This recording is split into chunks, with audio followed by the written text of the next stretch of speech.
వందనాలండి. ఈరోజు జూన్ 21.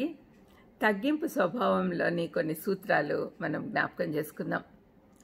యోహాను 3:30లో జాన్ ది బాప్టిస్మిచ్చి యోహాను చెప్పిన కొన్ని విషయాలు మనం జ్ఞాపకం చేసుకొని అతని నుంచి తగ్గింపు స్వభావం నేర్చుకుందాం. యేసుప్రభు బెస్ట్ మోడల్ అనుకోండి. అయితే మనుషులుగా పుట్టిన వాళ్ళల్లో జాన్ ది బాప్టిస్ట్ చాలా మంచి మాదిరి. ఆయన అంటున్నాడు, ఆయన హెచ్చవలసి ఉన్నది, నేను తగ్గవలసి ఉన్నది అని యేసుప్రభుని గురించి చెప్తున్నాడు. తగ్గుటకు ఇష్టపడిన యోహాన్ స్వభావంలో తగ్గింపు స్వభావము అసహజంగా అనిపిస్తుంది ప్రస్తుతం జరుగుతున్న సంగతులను బట్టి చూస్తే. చాలామంది పాస్టర్లు, క్రైస్తవ నాయకులు క్రీస్తుపై కేంద్రీకరించకుండా తమ తమ సంఘాలను, పరిచర్యలను అభివృద్ధి చేసుకున్నటకు శోధింపబడుతున్నారు. ఇటువంటి వారిని బట్టి జాగ్రత్తగా ఉండాలి. వారు దేవుని రాజ్యం కట్టకుండా తమ రాజ్యాలను కడుతూ ఉన్నారు. యేసుక్రీస్తు తర్వాత బైబిల్లో చెప్పబడిన తగ్గింపు స్వభావం కలవారిలో యోహాను ప్రథముడు అనుకోవచ్చు. అతడు అభిషేకించబడి పరలోకం నుండి పంపబడినవాడు. అతడు క్రీస్తుని గురించి సాక్ష్యం ఇచ్చి ఆయన రాకడను ప్రకటించి ప్రజలను సిద్ధపరచుటకు వచ్చినవాడు. ఈ లోకంలో ఒక ప్రత్యేక పాత్ర పోషించుటకు పంపబడ్డాడు. తన పిలుపుకు తగ్గట్టు యథార్థంగా ఉన్నాడు. బాప్తిస్మిచ్చి యోహాను ఆయన నమ్మకస్తుడు, తగ్గింపు గలవాడు. ప్రతి క్రైస్తవ జీవితంలో, పరిచర్యలో తగ్గింపు నేర్చుకోవడం చాలా ముఖ్యం. అతను ఏ అధికారంతో మాట్లాడుతున్నాడు అని యోహాను అడిగినప్పుడు అతడు తాను వెలుగును కాదనియు లోకానికి వెలుగై ఉన్న యేసయ్యకు సాక్షిగా ఉన్నాను అన్నాడు. రెండవదిగా తాను పెండ్లి కుమారుడిని కాదని పెండ్లి కుమారుని స్నేహితుడిని చెప్పాడు.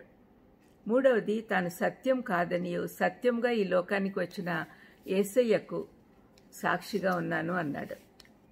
నాలుగవదిగా తాను వాక్యం కాదనియు కేవలం అరణ్యంలో వినపడే ఒక స్వరము అన్నాడు. ఈ సంగతులు మత్తయి, యోహాను సువార్తల్లో మనం చూడొచ్చు. ఈ అంశాలను గురించి కొంచెం విపులంగా మనం తెలుసుకుందాం. మొదటిది, తానొక ఉపగ్రహమే గాని వెలుగుకు ఆధారం కాదు అన్నాడు. ఉపగ్రహం అంటే సూర్యుని చుట్టూ చాలా ఉంటాయి కదా.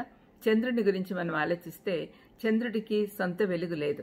సూర్యుని వెలుగు తన ద్వారా ప్రకాశింపజేయబడుతుంది.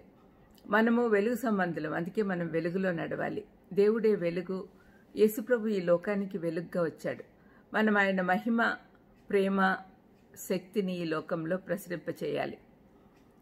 రెండవది, తోడు పెళ్లి కుమారుడే కానీ పెళ్లి కుమారుడు కాదు. తోడు పెళ్లి కొడుకు అని కూర్చుంటారు చూడండి, పెళ్లి కొడుకు పక్కన.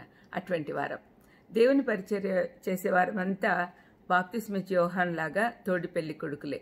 అయితే వీరు సంఘం అనే పెళ్లి కుమార్తెతో వేళాకోళం ఆడట తప్పు, దేవునికి అవమానకరం. దిగులు పడాల్సిన విషయం ఏమంటే వారి స్వంత పేరు ప్రతిష్టల కొరకు ప్రాకులాడుతూ యోహాను లాంటి వైఖరి కలిగి వాళ్ళు లేరు. ఎప్పుడైనా సంఘం క్రీస్తుకు మాత్రమే సొంతము అనే విషయము మనం జ్ఞాపకం చేసుకోవాలి. మూడవది, సత్యానికి సాక్షి కానీ సత్యం కాదు అంటున్నాడు. యేసుక్రీస్తు ప్రభు సత్యం. దేవుడు యోహాన్ను మనలందరినీ ఆ సత్యానికి సాక్షులుగా ఉండమని పిలిచాడు.